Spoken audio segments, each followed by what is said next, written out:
Hi, I'm Jennifer Claster, Community and Land Use Planner at Upper Delaware Scenic and Recreational River. I'm excited to present this new version of the Upper Delaware Council and National Park Service's Project Review Workbook 2.0.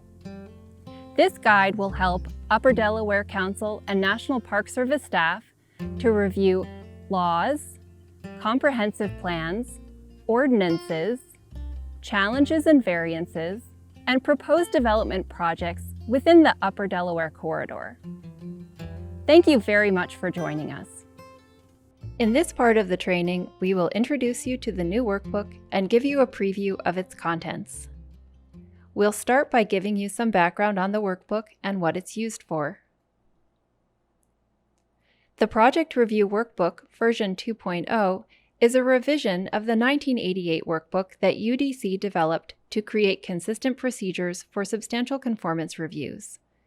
The 1988 workbook has been in use up until this new release. No procedures have been added. The checklists follow the language of the Land and Water Use Guidelines with clarifications to make them easier to use and understand. Version 2.0 is streamlined and user-friendly. It was written with the towns and townships in mind, but will also be used by UDC and NPS to complete the reviews.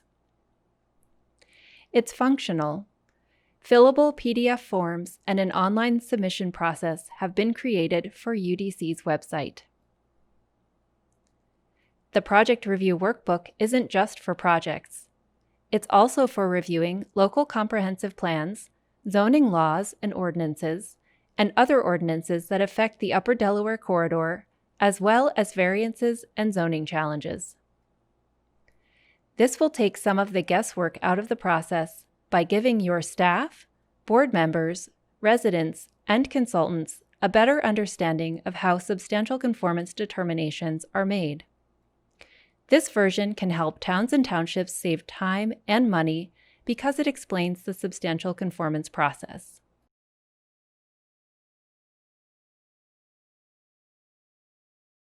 The review process outlined in the workbook forms the basis for UDC's evaluation of whether a town or township is in substantial conformance status. Local governments which adopt land use regulations based on the guidelines are deemed to be in substantial conformance. What is substantial conformance? Conformance with respect to the list of compatible, conditional, and incompatible land uses set out in the guidelines and with the substance of each of the principles and objectives set out in the guidelines so as to carry out the intent of the Upper Delaware legislation. Substantial conformance status confers fewer project reviews, only Class 2 projects are reviewed instead of both Class 1 and 2, and protection from the threat of federal use of eminent domain. It's important to note that in order to pass a substantial conformance review, the use or uses allowed within the Upper Delaware corridor must be consistent with the schedule of uses in the Land and Water Use Guidelines, and the document or project must meet every objective against which it is reviewed.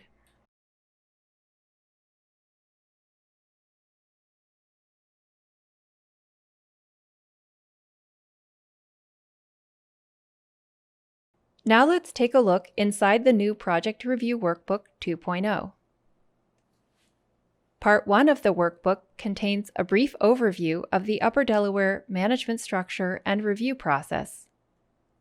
Part 2 contains review checklists and forms for understanding whether a review is required for the municipality and performing the reviews for Upper Delaware Council and National Park Service. The appendices include additional tools to help with substantial conformance reviews. Part 1 discusses the purpose of the workbook, the corridor segment classifications, activities to be reviewed, the responsibilities of UDC, NPS, the counties, and the municipalities in the substantial conformance process, and timeframes for the process. It contains a more detailed look at each of the 3 review types: laws, plans, and ordinances, challenges and variances, and significant projects, including a breakdown showing all the steps of the process, both for reviews conducted by UDC for UDC member communities and reviews conducted by NPS for non-member communities. Part 2 contains the cover forms to be submitted by the municipality with their review submittals, as well as forms the municipality can use to understand whether they need to submit a project for review, and forms that UDC and NPS staff will use when conducting the reviews. The appendices contain a supplement to assist with using the schedule of compatible, conditional, and incompatible uses included in the Land and Water Use Guidelines, definitions from the Land and Water Use Guidelines, and a sample schedule of uses worksheet that can be used or modified to help reviewers work on schedule comparisons, as well as additional references and resources, many of which are available online.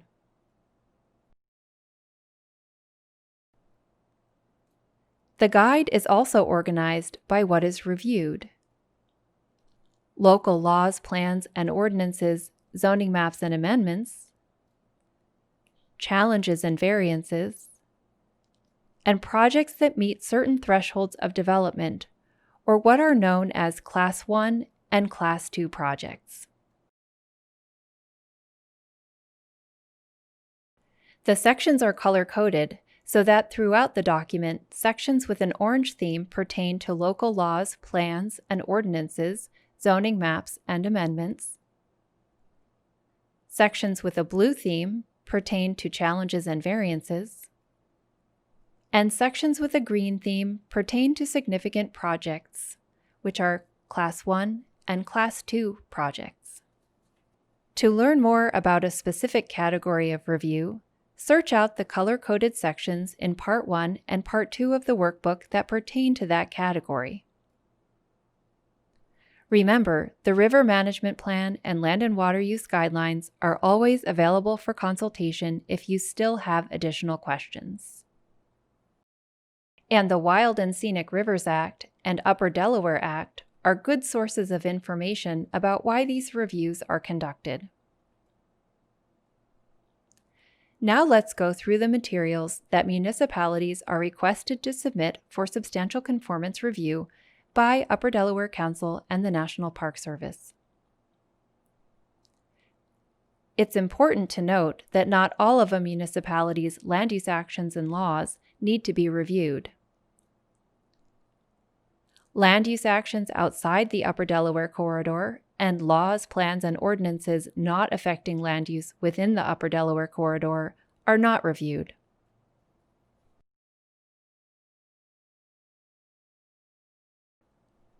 How can you tell if a parcel is in the corridor? The counties have interactive parcel maps that allow searches by address and parcel number.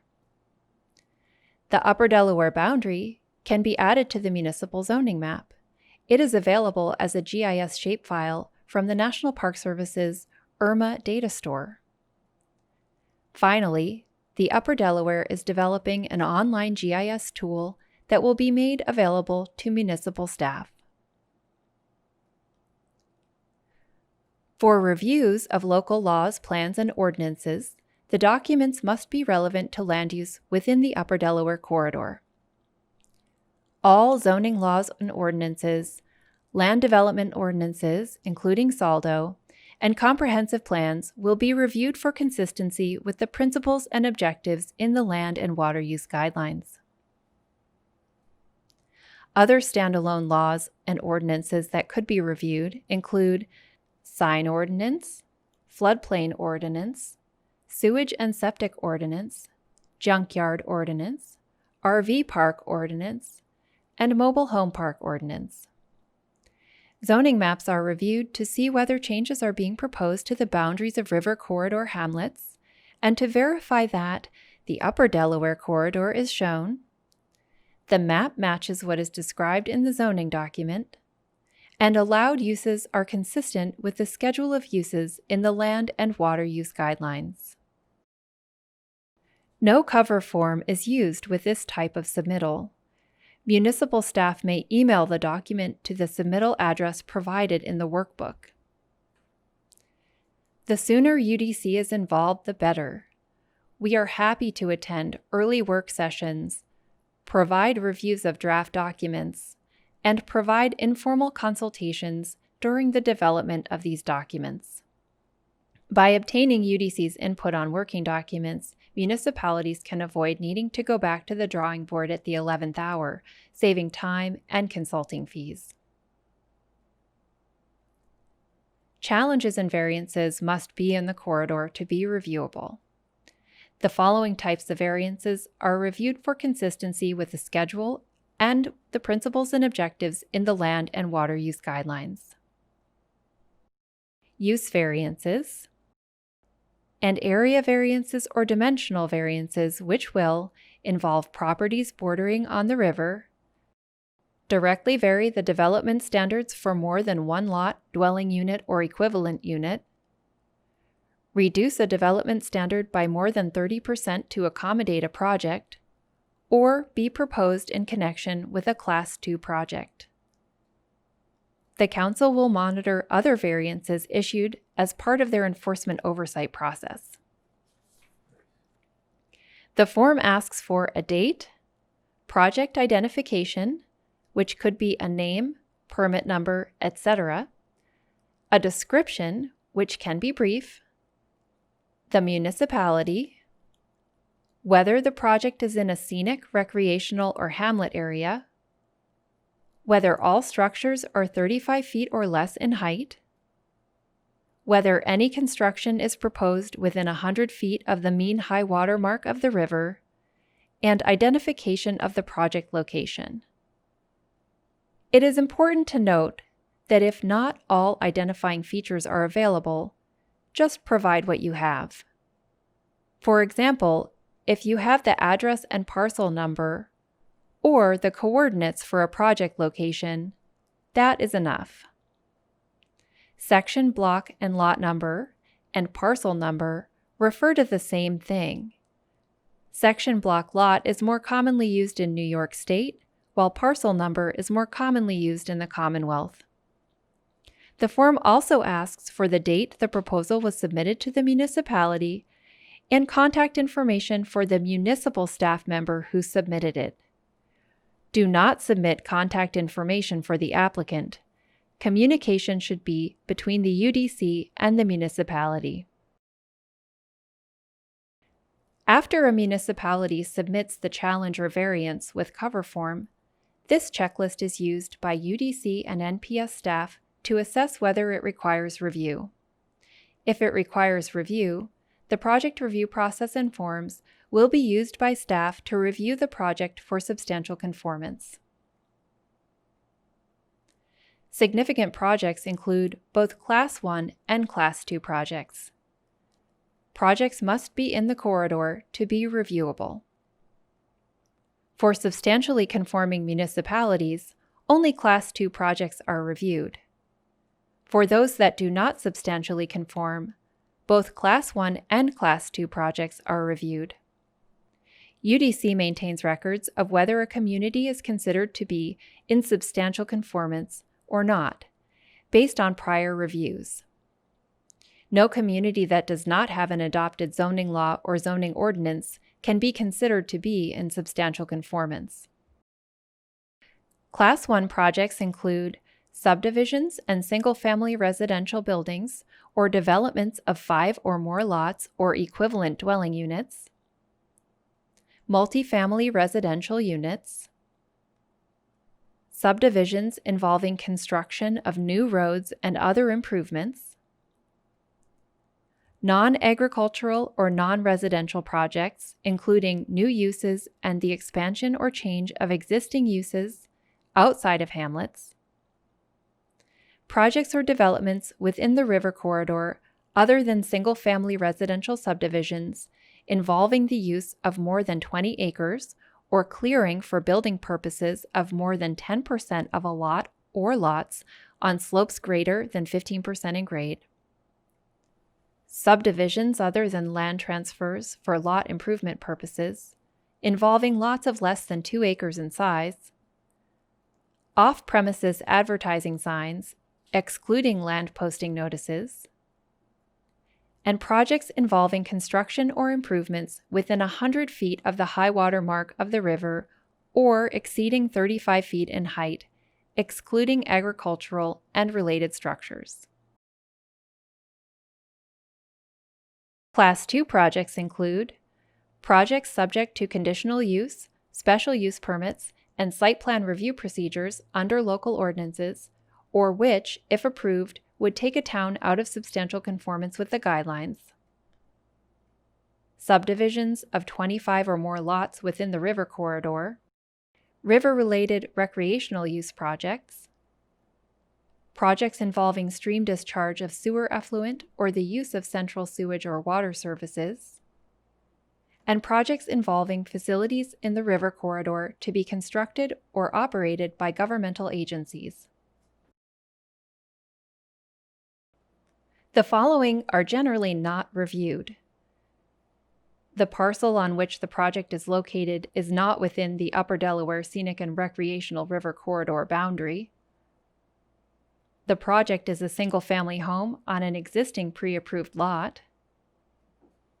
The project is a customary accessory use or structure, or other minor improvement, such as a residential fence, deck, driveway, wall, or patio. And the project involves construction or improvements to agricultural and related structures. There are exceptions to this. Other than agricultural projects, all projects are reviewed that are over 35 feet in height or 100 feet or less from the mean high water mark of the Delaware River. Other projects not reviewed include subdivisions of single-family detached dwelling units involving 4 or fewer dwelling units or lots, including all planned phases, not meeting any other criteria that could qualify them as Class 1 or Class 2 projects. No new roads and other improvements. All lots are at least 2 acres in size. Conditional use approval, special use permit, or site plan review are not required. Projects involving construction or improvements to agricultural and related structures. The project does not involve stream discharge of sewage effluent or the use of central sewer and water services. The project does not involve a facility to be constructed or operated by a governmental agency or agencies. Again, all projects must be under 35 feet in height or more than 100 feet from the mean high water mark of the Delaware River. And non-residential developments involving sewage flows equaling an equivalent dwelling unit of 4 or fewer dwelling units, including all planned phases, not meeting any other criteria that could qualify them as Class 1 or Class 2 projects. This is the first page of the project review checklists designed to help walk the municipalities through determining whether a project is reviewable. Additional checklists have been developed to help a municipality determine whether a project is considered Class 1 or Class 2.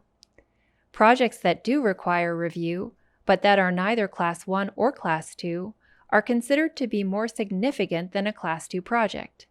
For projects in that category, the questions to guide review of significant projects will be used by UDC or NPS in addition to the standard project review forms. The cover form to be completed by the municipality is very similar to the one used for challenges and variances. The questions asked in the project review forms follow the principles, objectives, and suggested land management strategies found in the Land and Water Use Guidelines. The questions associated with Review Criterion 1 apply to all projects being reviewed. Under Review Criterion 1, projects are reviewed against 13 objectives and the schedule of uses. The objectives seek to limit erosion, control stormwater, limit problems caused by septic systems located on poor soils, provide for setbacks and adequate separation of structures, limit the height of new construction, limit on-site signage, prevent construction of 4-lane roads, and limit density. Review Criterion 2 applies only to off-premises advertising signs, such as billboards and other business signage along roadways and facing the river. This does not apply to signs posted by a business on the property on which the business is located. Under this criterion, projects are reviewed against one objective. Objective 4A seeks to prevent unnecessary sign proliferation, particularly on the riverfront, by limiting off-premises advertising signs. Review Criterion 3 applies only to recreational uses. Under this criterion, projects are reviewed against 4 objectives that locate intensive use recreation outside of scenic river segments, and that provide for orderly development and operations of campgrounds, boat liveries, and all recreational uses. Review Criterion 4 applies to projects constructed or operated by a governmental agency or agencies.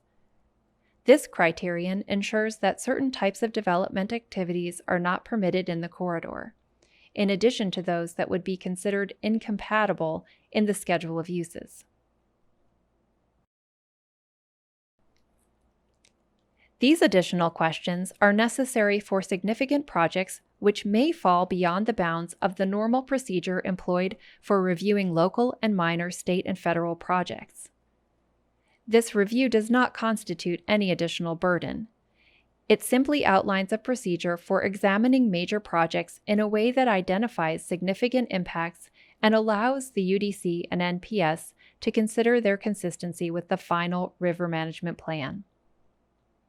If the project requires a state, federal, or Delaware River Basin Commission permit, action, or agreement, and is therefore not subject to the normal permitting procedures of local municipalities, or the project requires a local permit, but the land and water use guidelines do not provide sufficient guidance on the nature of the proposed development, then these questions may be used for further project evaluation. The forms included in the workbook are meant to be used by UDC and NPS staff to perform a substantial conformance review. However, these forms can help a municipality and its consultants evaluate a comprehensive plan or zoning ordinance while it is in the process of being developed or amended.